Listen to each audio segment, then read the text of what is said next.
I've heard about a number of cases where some immigrants, a few months after relocation to the UK or some westernized societies, have their children referred to the social services, probably because someone somewhere thinks they are really struggling to take care of these children, or they think there might actually be some sort of abuse going on. Therefore, I'd like us to explore child abuse. What is child abuse in essence? And social services, what exactly is their job? What's their role in people's lives? And why do we think they interfere? You see, and finally, we talk about 5 things that I think is really important for every immigrant family to be aware of when it comes to taking care of their children, especially in the westernized world.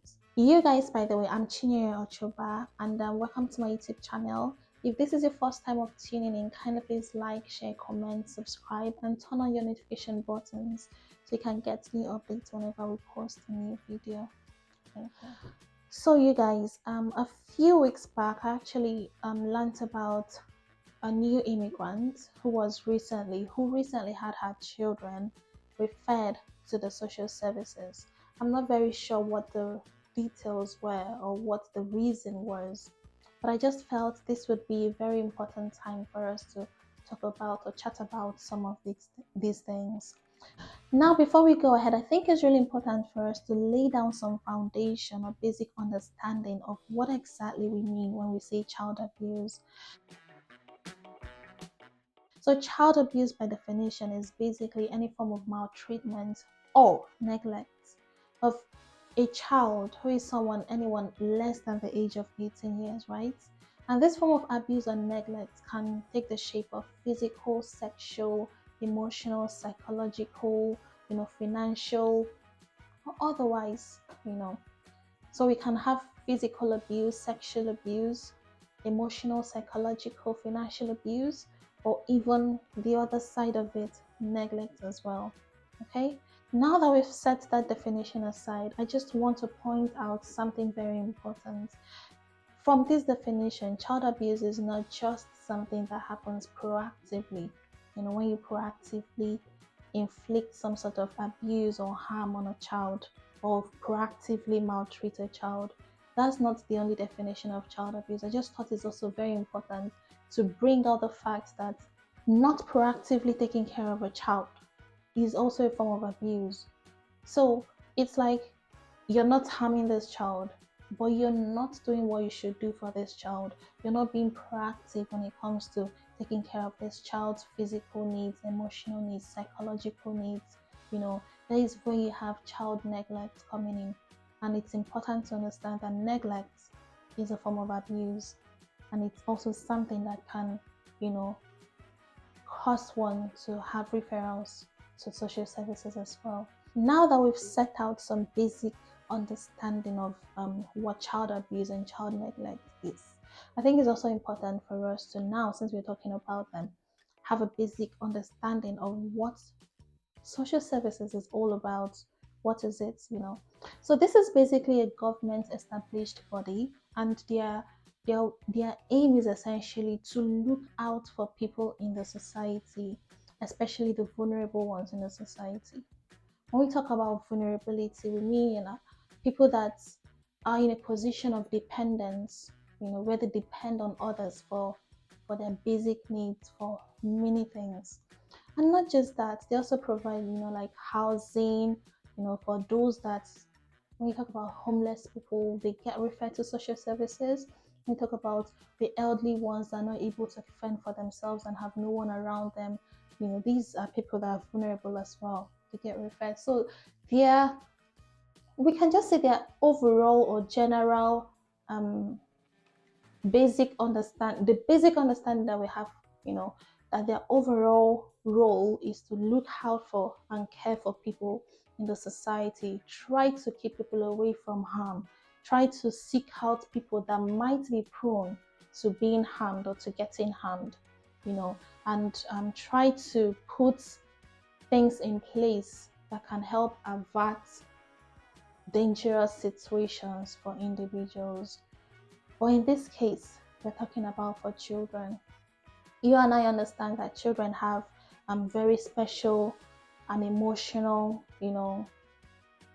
holding on people in the society. So it's very important to know that as well. So now that we have a brief understanding of what social services might mean, I think it's also important for us to, you know who can refer someone to the social services.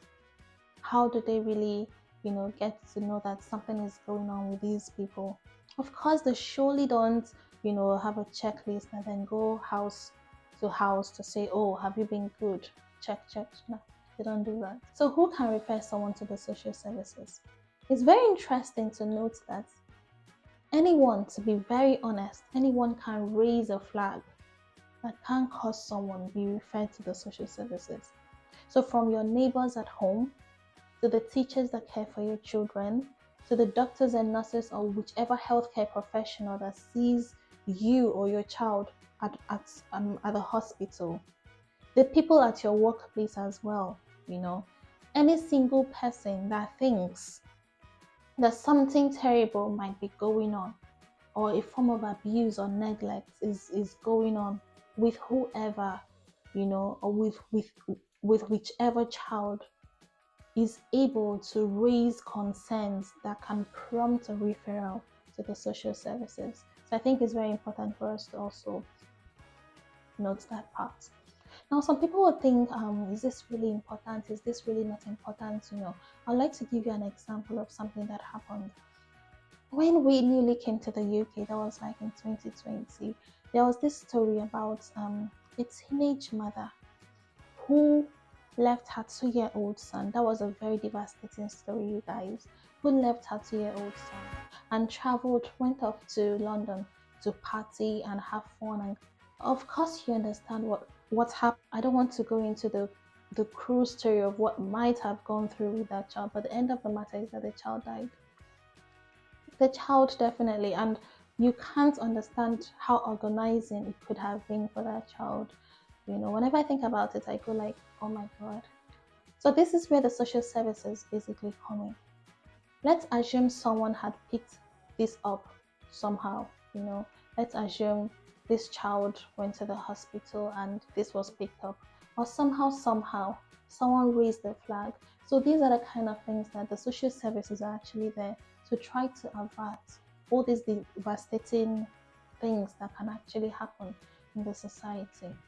But sometimes, which is why we are here today, due to cultural differences, some things might be perceived, and eyebrows might be raised, and people are like, are you sure something is not going on? Are you sure? But whereas it's a case of difference in understanding, difference in upbringing, difference in what people are used to. But then again, it's also important to understand that some of the things that you were used to growing up is a form of abuse, honestly. But probably where you're coming from, it's been normalized, and then you think, oh, well, it's okay. So I'm just here to tell you some of the things that are just not okay. A form of emotional abuse as well that I feel like people also have to take note of. So in this child's health, you're interested in this child's welfare, and you're not abusing this child by neglecting this child. Okay, so that's also where, okay, let love bleed, guys. Let love bleed. Amen. We're talking about how do they perceive these things,